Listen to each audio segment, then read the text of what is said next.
బీహార్లో ఆర్జేడీ ఘోర పరాజయం. ఆ పార్టీ అధినేత మాజీ సీఎం లాలు ప్రసాద్ ఇంట్లో పెను భూకంపం తీసుకొచ్చింది. లాలు కుమార్తెలలో ఒకరైన రోహిణి ఆచార్యను ఇంటి నుంచి గెంటేశారు. రాజకీయాలకు సైతం గుడ్ బై చెప్పేలా ఒత్తిడి చేశారని కన్నీటి పర్యంతమయ్యారు రోహిణి.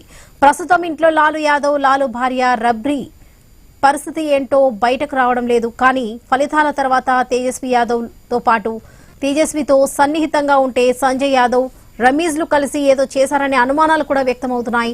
వీటిని రోహిణి ఆచార్య చేసిన వ్యాఖ్యలు వరుసగా సోషల్ మీడియాలో పెడుతున్న పోస్టులు దుమారం రేపుతున్నాయి. ఇక ఫలితాలు వచ్చిన వెంటనే ఇంట్లో ఒక కుమార్తె, సోదరి, గృహిణి, తల్లి అవమానం ఎదుర్కొన్నారని, అసభ్యకరంగా తిట్టారని, కొట్టేందుకు చెప్పులు కూడా ఎత్తారని సంచలన ఆరోపణలు చేశారు రోహిణి. తన ఆత్మగౌరవ విషయంలో రాజీ పడేది లేదన్నారామె. చాలా అవమానాలు ఎదుర్కొన్నట్లుగా కూడా తెలిపారు.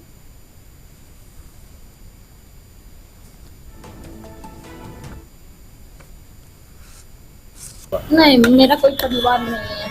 अब ये जाकर के आप संजय, रमीज, तेजस्वी यादव से पूछिए, मेरा कोई परिवार नहीं है। वही लोग निकाला है हमको परिवार से, क्योंकि रिस्पॉन्सिबिलिटी लेना नहीं है उनको। पूरा दुनिया बोल रहा है जो चाणक्य बनेगा तो चाणक्य से आप सवाल पूछिएगा। जब कार्यकर्ता चाणक्य से सवाल कर रहा है, पूरा देश दुनिया सवाल कर रहा है कि पार्टी का ये ऐसा हाल क्यों हुआ। अब जब संजय, रमीज, इन लोग का नाम लीजिए तो आपको घर से निकाल दिया जाएगा, आपको बदनाम किया जाएगा, आपको गाली दिलवाया जाएगा, आपके ऊपर चप्पल उठा करके मारा जाएगा। दीदी हट जाइए।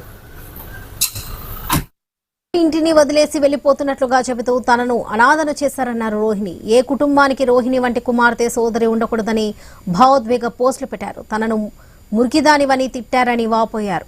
తండ్రికి గతంలో ఇచ్చిన కిడ్నీ అంశాన్ని కూడా ఈ సందర్భంగా ప్రస్తావించారు ఆమె.